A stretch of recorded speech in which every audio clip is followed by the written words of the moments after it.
A very good morning and many thanks for keeping it to Morning at NTV. Those are reports from across the country on how the campaign processes are going, bringing us up to speed with what is on ground. But the discussions do continue, and for the Kickstarter this morning, we are going to be looking at the dividends that are the youth-led political activism and what the impact is, breaking socio-political barriers for young people. This morning we have young persons who are positioning themselves in the world of politics, economy, as well as society in order to change the narrative, provide critical leadership and insight in shaping the transformation agenda for the country. Ladies and gentlemen, we have with us Derek Tumusime, a lawyer. Many thanks for making it to Morning at NTV this morning. We also have Julia Muhumuza. She is the NRM independent. You ran in the NRM primaries, but right now you are the independent for the National Female Youth MP seat. Many thanks for joining us once again. We're also joined by Mr. Barnabas Ssekawu. You're a candidate in the LC5 race for Kyaliwajjala, that is in Wakiso District. Okay. Wakiso is quite huge. Kyaliwajjala alone, I'm struggling to find exactly what the dimensions are, but you'll be bringing us up to speed with that. Let's begin with the lady. I think that is consensus. Right now, the nation is beginning to shape up to the anticipation, the expectation of the general election, which will see the election of a president and members of parliament on January the 15th.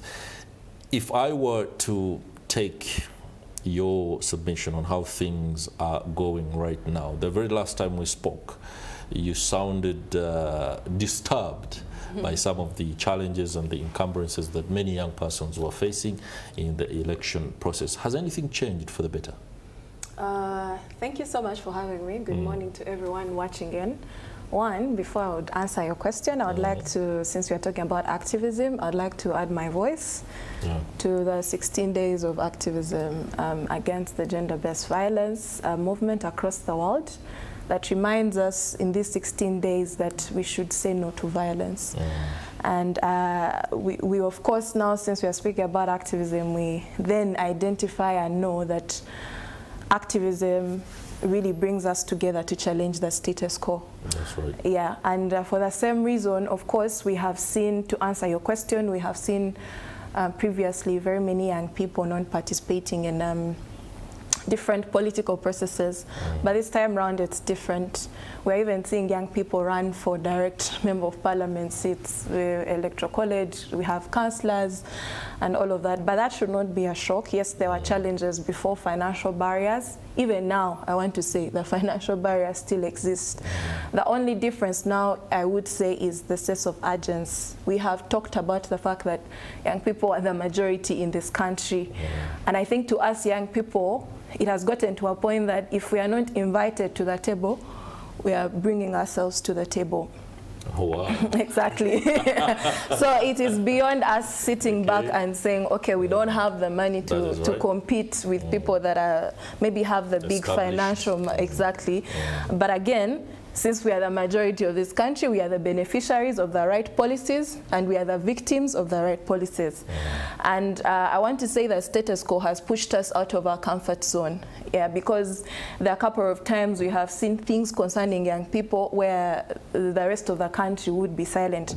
There's even a time we saw the student loan scheme at university being paused, which was benefiting very many young people.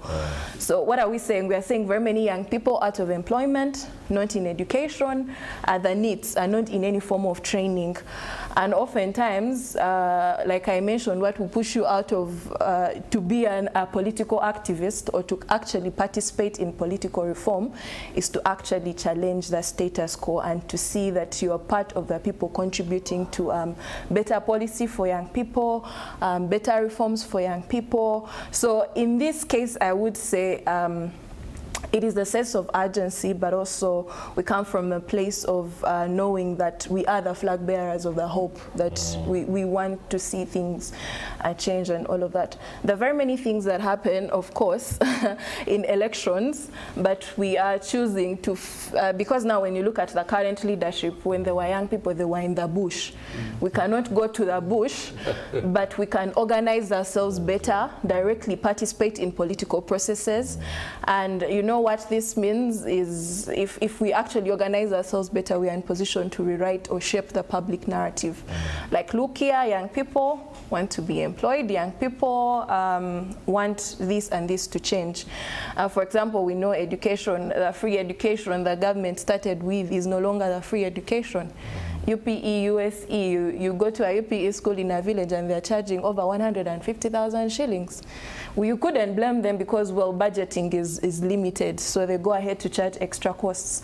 So in case you're a victim of maybe having a sibling who has dropped out because of those extra fees, you're pushed to say, you know what, let's organize ourselves better. But also, before I leave the same question, we have existing structures for youth leadership, like the National Youth Council. It goes to as low as village level, from village level to district. How many villages do we have in the country? So this structure, if empowered, actually this structure is enough to organize itself better across all villages. To say, okay, as Bunyoro sub-region, this is what we want to see be done differently for the young people in Bunyoro, and so on. So for me, I want to conclude by saying the active participation of young people currently in politics is coming out of the desire and need to actually change the status quo, and for us to actually be feel seen, and also feel heard in as far as the policy framework is concerned. I'm inclined to think that you do agree entirely with the submission that Madam Muhumuza makes. But at local government level, and looking at the emphasis she puts on the villages across the country, the local government does deal directly with these particular sample spaces, and that's where the youth, the young persons are. When it comes to engagement, how meaningful is it at local government level where you are seeking to be a leader? Well, I bring you warm greetings from Kyaliwajjala. Kyaliwajjala is one of the parishes that make up Wakiso. Wakiso houses about 3.5 million. Kyaliwajjala has 7 villages, prehumbly. So how well is youthful representation to a meaningful impact? In village leadership, yes, we instituted there. Majority youth councils at village levels, they are there. But the purposeful, meaningful representation doesn't add up. Well, we have the numerical strength, as Julia has brought it, but the qualitative representation, the gap doesn't add up.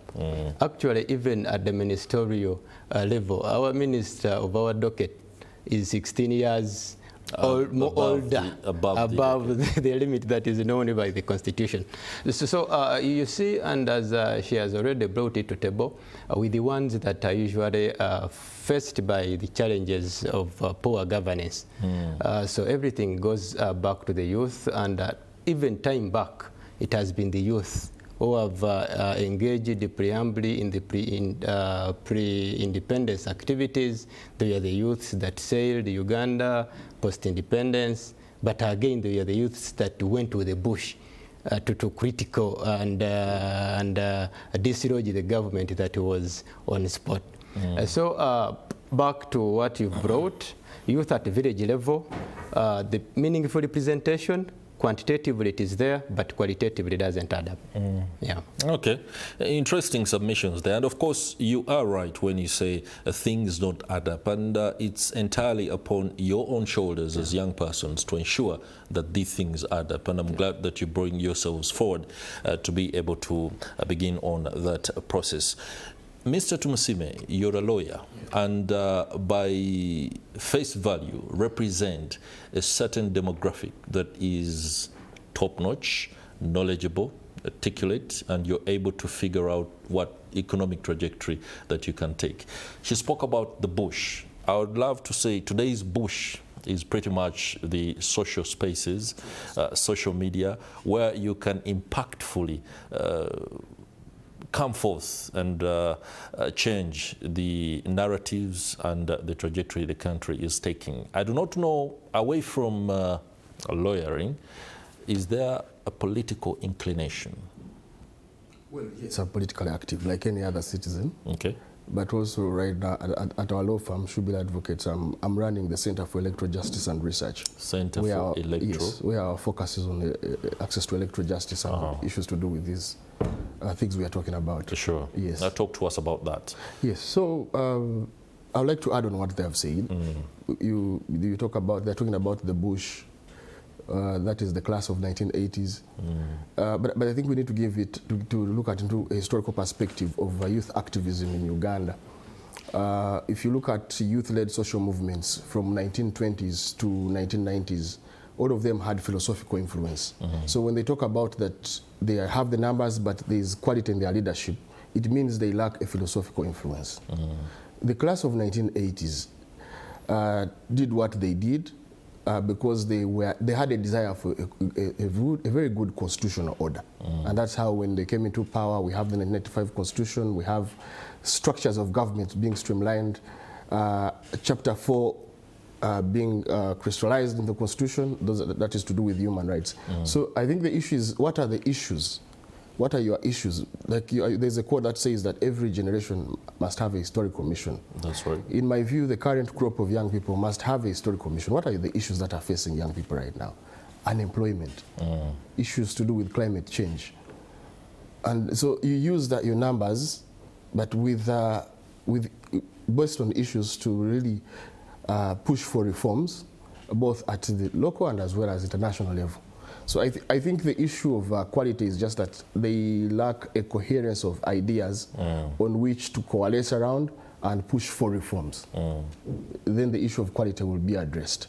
But as far as representation is concerned, of course there are very many power structures that have been created, but they're not at the real tables that decide some of these issues. For example, issues to do with budgets. When you look at the current budget, to what extent has the young people been involved in the disbursement of funds at parliamentary level? Because you have only MPs from regions, where I think she's one of them who was contesting.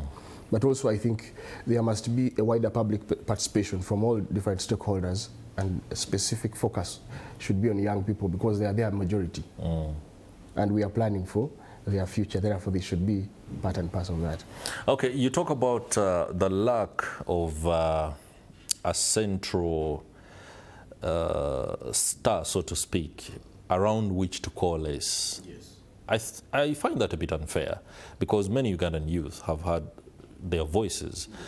People have spoken up about the things that matter, what they want addressed, but there appears to be an inability to move from the structural impediments to the tables that you're talking about. And if the Youth Council, for example, she talked about that earlier, is anything to go by, it has the structure laid out from the villages to the top. That should be able to give some impetus to efforts by the young people to be able to get to the decision-making tables. But there are inherent challenges that continue to come through. Youth themselves are not focused on staying the course, either because of poverty. So how do we address this particular one when a young person's immediate needs are taken care of by the establishment and that one loses focus on the greater issue upon which to coalesce? How do you maintain that focus as a leader? I think it goes back to what he mentioned. There must be a narrative that really unites us. And of course, because of our problems, I want to say access for everyone. Regardless of where you come from, if we speak about unemployment, it still affects us. If we speak about poverty, we have very many young people that are poor. If we speak about those not in education, not in training, the needs, we still have a section of those. So at a specific point of time, what unites us? Because in the end, it's that collective action. I think we also need to mention that most of these social movements of political activism comes voluntarily. Yeah.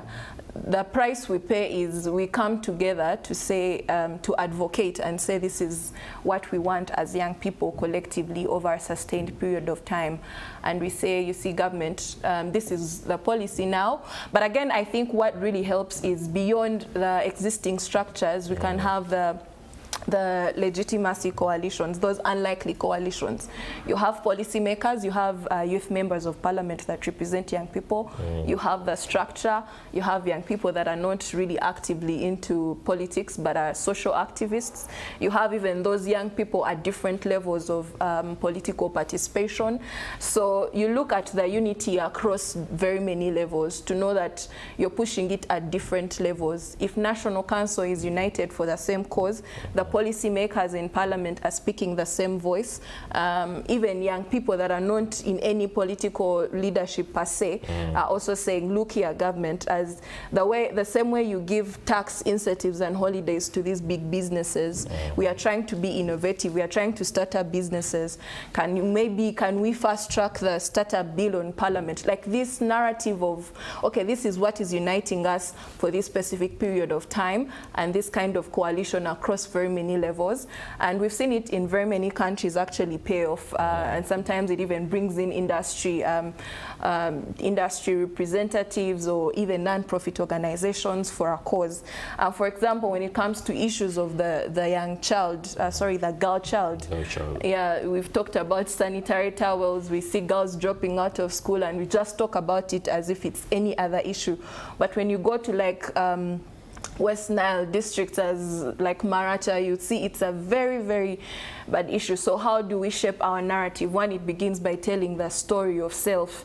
There are people that could have been victim of a problem that is trying to unite us, but also what is the story of us? For example, if we are saying we as young girls, for example, in this district through maybe the district youth council, we are seeing very many young girls out of school because of A, B, C, and D. What does this mean for the country? What are our proposed reforms?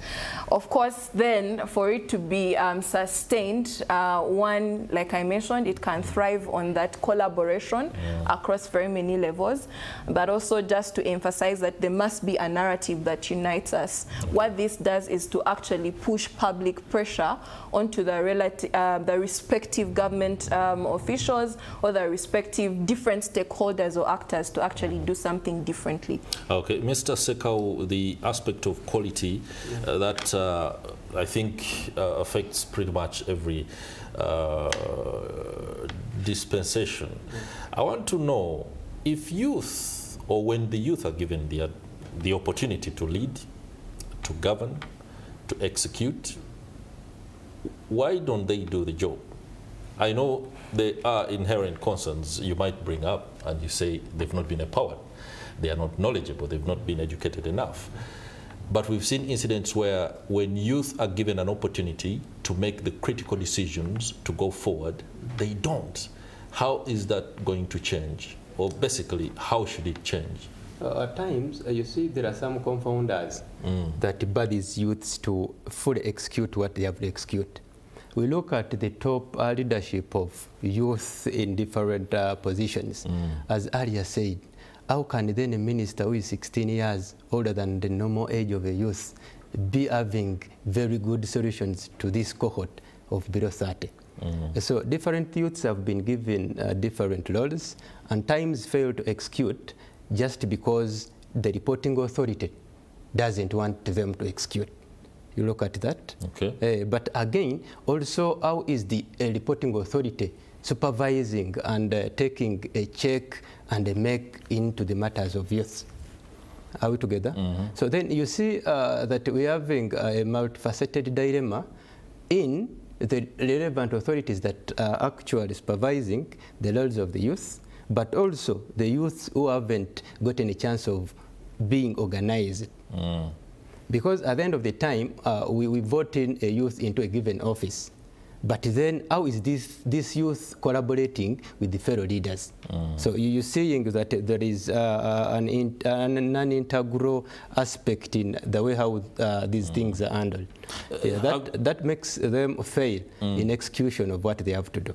Okay, more like they are deliberately tricked by the establishment and the other persons. Yeah. Have you held a position before vying for the LC5 position for Kyaliwajjala? Yes, Chris. Currently, I'm the council of Janda. Janda, that is in Namugongo, where the matters were mattered, and to Chida Municipal Council. And I was a youth chairman of that very electoral area. So speaking from an informed point of view, that really we lack a cohesive sort of a force that can share us to the relevant authorities, to hear us, but also to take us in line. Yeah. Okay, Tumusime, let me just keep with Mr. Ssekawu for a minute. The reason is simple. Wakiso has inherent challenges, leadership, governance, but also as a society being cosmopolitan. So many Ugandans come from across the country, and then we all find ourselves within Kampala and Wakiso. So the challenges might be different from the average youth leader who is tackling issues in Namisindwa, Butaleja, or even Kotido. Tell us about your way of doing things and how, if things go well and you win this particular position, you will roll them out. Well, I'm always a sort of a mirror to the solutions of the problems that rotate about the youth. Okay. So we usually have an approach that we use. We don't want to bring alien solutions to the problems of the youth. We generate the solutions from this very youth. Wakiso, as you've said, it houses about 3.5 million, and the majority being youth, with a poverty line of about 33%. And we see almost half of the population of the youth not in employment sector. Yeah. You see? So there are a lot of challenges, but also there are a lot of solutions that are driven from the real youth. From the real youth. So if we want to address the problems of the youth, is to get the youth to the table, as Julia said. Talk to them, have them speak out. Yeah. Interesting there. But Mr. Tumusime, yes. I think you will agree when I say that the current political dispensation is in a way stifling young persons from emerging. Political parties themselves don't give the necessary attention to grooming of political leaders. I think our reading of history is one that is deeply embedded in the UID. We saw and had UID activities taking root when the Democratic Party was still effectively standing as an organization. Right now it's challenged and beleaguered. Do you think parties ought to begin the process as early as possible in order to train leaders who will emerge tomorrow than simply fronting people without necessarily giving them the necessary tools to act with? I agree with you. I think there has been a decline in terms of political mentorship within parties. The NRM, when it came into power, there was a lot of mentoring of young people, recruitment at universities. But today there's no follow-up. That's how Todong moves from being a guild speaker at Makerere to joining national politics. You have so many guild presidents who have transitioned from that level to joining national leadership. So there was a deliberate mentorship. You hear people like Frank Tumwebaze who were at Mbara, the MUST, that's Mbara University of Science and Technology, being mentored by the people like the late Nobo Mayombo. That kind of mentorship is actually lacking. Youth today are seen as a burden because the way we process things is not the way the older generation does. But also there's a new opportunity in this 21st century, like we are talking about technology and how youth are bringing themselves into rooms, into spaces, into tables, and even banging them, like our president. they don't have to wait for what is going on to Parliament. With the ubiquity of mobile phones, especially smartphones, it means there is an opportunity for young people to participate in influencing things. Because we have seen government taking decisions based on what is happening, debates around social media. That's right. You remember in 2018 there was a social media tax that created a social movement that had youth from different kinds of environment. You had Joel Sonyin, who was in the media at the time, leading a demonstration, Bobi Wine from the entertainment or the arts. Yeah. You had Raymond Mujunior. So if you see that, there's that image that has gone viral. That is right. You had APAS from also the arts leading. So like I'm saying, that with the new technologies that are at play, it means the youth are going to invite themselves into conversations, but also they have an opportunity to influence the narrative in what direction they want. By staying in those conversations. And I wish we had ideas that we fix this country issue by issue. Yeah. Okay. You remember there was so many social media activism on let me say, they go to the education sector, they go to the health sector. I wish there was a way young people would move in that direction. That pushed by the Agora discourse. Yes. It means they would be able to influence reforms even far away from power centers. Because, like it or not, I'll give you an example. The floods that happened downtown. Of course, the media covered it, but also there were so many videos coming in on TikTok and all the things. And there was an emotional attachment to that issue. And I'm hearing that there's a conversation going on.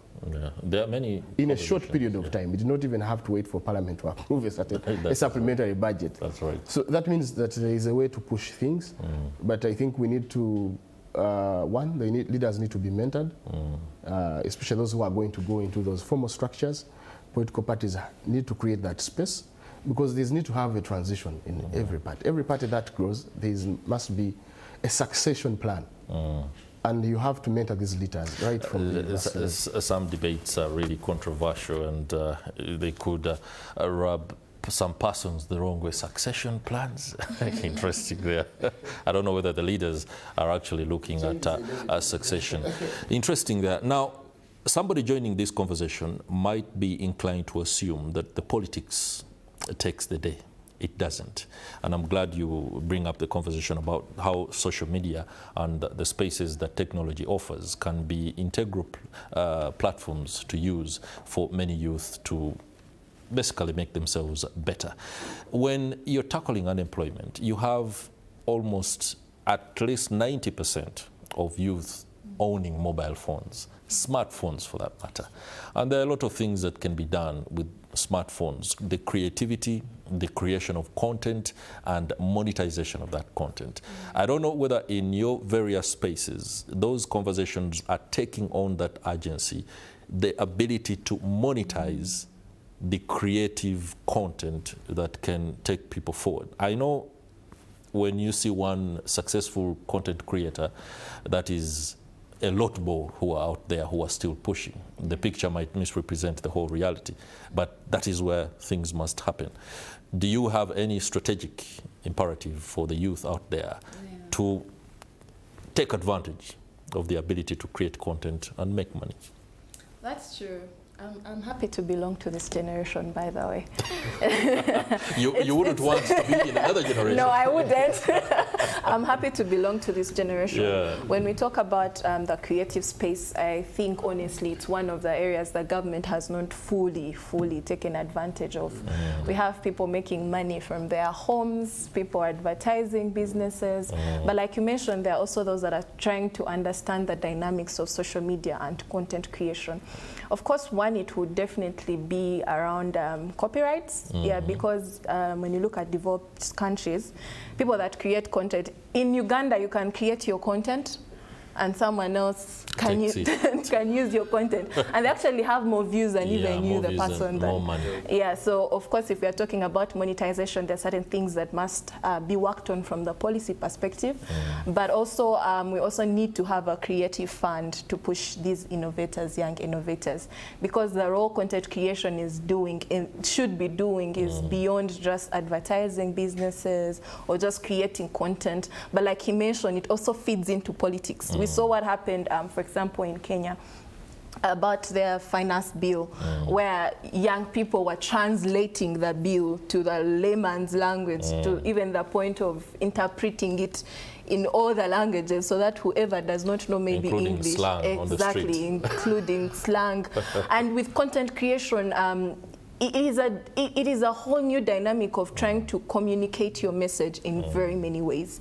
So it is a field, it's a field that feeds into all aspects of our community. If we even talk about political activism today, if young people knew how powerful they could use social media, then it like he mentioned, it could be the starting point. It is actually the starting point. So from the policy perspective, we have to put up initiatives that definitely support content creators, definitely with a fund that they could access, trainings different across the region. Because when you look at most of the, like you mentioned, many young people have mobile phones, but when you look at internet connectivity across the country, we still have regions that do not have access to internet, and there are young people living in those, and with content creation, and the cost of internet is still high. You get data. Exactly. But before you know it, they tell you you've used 70, not even 70. All your data is gone. Exactly. So from the policy level, those are the conversations we should be having as a country, because if data is subsidized, if more people have access to internet, the country definitely benefits, because this is a field that fits into very many departments. Just not marketing. We've talked about politics. We've talked about the social aspects, even non-profit organizations. We are using social media to raise awareness about poverty and even tell young people, how do we get out of poverty? So social media is definitely the thing for today, but we cannot leave social media without even talking about AI, because like we said, we are the digital generation, so the country has to make deliberate steps towards that direction, and it requires, of course, intentional investing. Budgeting priorities must also reflect that. That is right. You will know that, yes, we are on TV, but these clips will trend more on TikTok. And also, the other beauty about content creation, you don't have to have been educated. People are making content and they didn't finish school, they are using local languages, and they are still thriving. So it should be also another field that government is prioritizing to definitely solve unemployment, I should say. Local government needs a lot of TikTok engagement to be able to communicate to the youth, especially when rolling out many of these initiatives that do benefit the youth themselves. I don't know whether it's something that you're actively considering, or you could even be already part of. Actually, shortly to take you back, Uganda was ranked as among the countries with harmful TikTok content. So I think as Julia has brought it, we needed to we needed to protect our generation. That's right. Not to be driven by the harmful things on TikTok, but not also to post harmful what. But also another thing I've also seen in social media and youth is how to translate and transcript the social media things to the ground. To the realities they deal with. Yes, we've seen many campaigns being run on social media, but going to the real ground, things don't communicate. So we need also to see how best, as youth, we could really use platforms and later replicate them into the ground. Mr. Tumusime, we seem to be dealing with a double-edged sword. The social media opportunities are enormous, but the challenges are also something we must pay attention to. If we don't, there is a possibility that things could go haywire before we can realize the dividends that can come out of having a youthful population. How do you advise on that? I think there's need for prudent regulation. Prudent regulation. Not stifling, not censorship, but prudent regulation. The challenge is that these new technologies are emerging. They're faster than the way we are regulating them. That is right. Yes, you know, we are really lagging behind in terms of, for example, she's talking about AI. Do we have a national policy on AI? No. No, we don't. Talking about AI, we already have there's something that has already come up, artificial general intelligence, yes, that comes after artificial intelligence, before we deal with we AI. haven't even embraced it. So there's, of course, regulation, but also reforms, like they have said, to ensure that not just Uganda, but also as a region, to have influence at a national level.